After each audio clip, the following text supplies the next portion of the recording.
In this video, we'll talk about Blockade.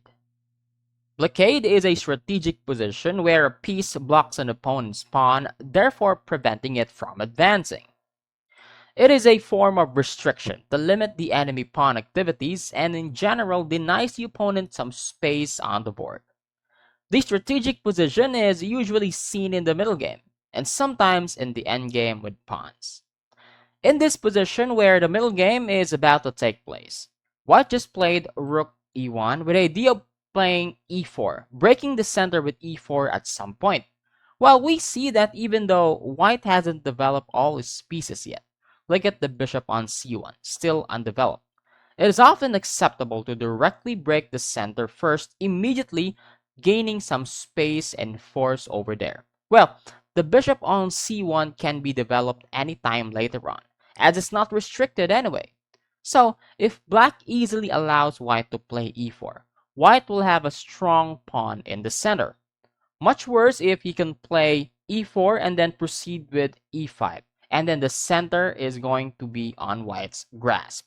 So black somehow needs to do something about it that will result him in good and playable position. One idea for black is to play bishop to f5, and this is a fine move. However, white can harass it with a tempo move knight to h4, and opening its light square bishop, only helping the e4 break. Therefore, the more typical move for black is not bishop f5, but rather knight to e4. Now, this move blockades white's e-pawn from going into the e4 square. And not only it prevents white's e4, it also helps black's own bishop to be more active and open its own diagonal by occupying the f6 square later on.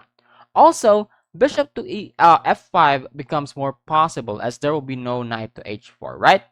So, knight to e4 is a blockading move that gives black playable position in the middle game. If after knight takes e4, then there's d takes e4. And knight goes to d2, and after f5, this gives black slightly better position. By blockading an enemy backward pawn, one gains the control over the square in front of it, and causes it to remain a backward pawn for a long time, and many times will become a target of attack that can be won over. In this game, white immediately played knight to e5. Actually, this is a multi-purpose move. Other than giving the queen instant access to the king side and preventing black from castling queen side because of the knight f7 fork, white also blocks black's backward e-pawn. Now, so black needs to either develop his knight to f6 or capture the knight on e5. Either way, white will maintain a strong control over the e5 square and use the entire e-file to attack backward weakness there, backward e6 pawn. Now, if black decides to exchange the knights with knight takes e5, bishop takes e5, the knight to f6. By the way, bishop to f6 is not possible because of queen to h5 check, right? So, knight to f6 should be played. And then there's rook to e1. And if black decides to make his light square bishop more active by playing, for example, bishop to c6, that's a more active decision for the bishop to, position itself. Then this e pawn here, a backward pawn, can be attacked with perfect timing later on. Okay, so let's go back. How about black will not capture that knight on e5 right away, but instead play knight to f6. Still, rook to e1.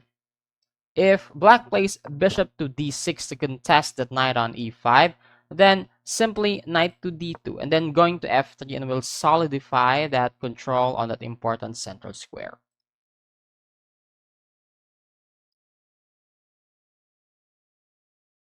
Haven't you noticed that the knight is most popular blockader? Well, that's true. In fact, other than establishing itself in a blockading square to limit the enemy activities, a knight can also be used as a defender of dangerous pass pawns. Knights are the best blockaders of pass pawns. A knight can stop an enemy passer in its tracks and still remain active, due to its ability to jump over other units. In this game, we can see both sides having protected pass pawn. White's bishop is blocking black's pass pawn, but it has virtually no activity or scope. On the other hand, black's knight is not only blocking white's pass pawn, it is also attacking the enemy pawns on e4 and c4. Even after, bishop to c2, protecting that e4 pawn, defending the e4 pawn, black will play, for example, bishop to, or rather, queen to f4. And the queen will penetrate into the enemy position and cause white all sorts of trouble later on.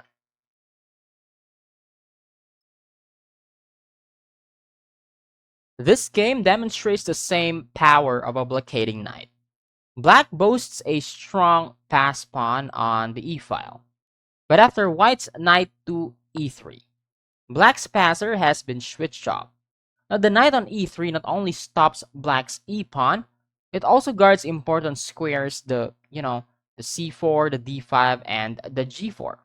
If black is not careful and plays knight to d5, for example, then the purpose is to get rid of this blockading knight. Then after knight takes knight, rook takes knight, this pawn on e4 will fall. Well, don't give all the high praises for the knight as a blockader. The bishop has its own heroic deeds in the blockading end of the chess world too. Sometimes, a bishop can become an effective blockader when dealing with pawns on the sides of the board, rather than the center. In this game, we see an example of a bishop blockade. It's white's turn to develop either of his remaining minor pieces. Well, he could play knight to c3 or bishop to d3. And these are fine, important moves in the opening.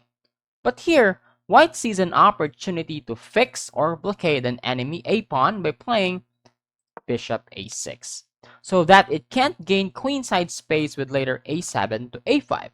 Now black's a-pawn will become a passive target on a7. Well, let it take a step towards freedom, right? Surprisingly, it's not just about the minor pieces that could take the role of a blockader. In pawn endings, and you should remember this pattern, especially when tempos are crucial, a pawn can become an effective blockader against its counterparts. In this endgame, if white were to move, he would win immediately with h4. Because black's king is outside the square of the pawn, right? Remember the rule of the square? Now, but black to move here can fix the whole white's king side with a simple g4. Of course, white can't move any of his pawns, right? Because of the en passant. Okay? So, after g4, okay, white is forced to move his king with king to a3. Then king b5. After king b5, king b3. a4 check, king a3, king a5, king a2, king b4, king b2, a3 check, king a2, king a4, king a1, king b3, king b1, a2 check, king a1, king a3. Now what happens next is that white is in zugzwang and has to move his h or f pawn. And in the end, black will promote first and will have a checkmate at the 8th rank of the board.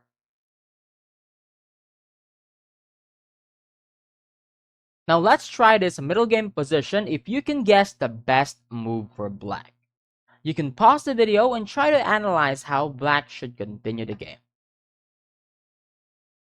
Alright, congratulations if you found a move, knight c4. Now this is a simple yet effective move in order to deal with white's strong d passer. The idea of knight c4 is apparently to eventually go to d6. Now that is a blockading move for the knight. As it maneuvers back to d6, that is a better square for the knight who stops the d pawn and improves its scope in the position. Well, I hope you learned something from this video. If you found this helpful, please apply it to your game, leave a like, and follow this page. Hey, check this video out to make sure that you get more important information to bring your chess to the next level.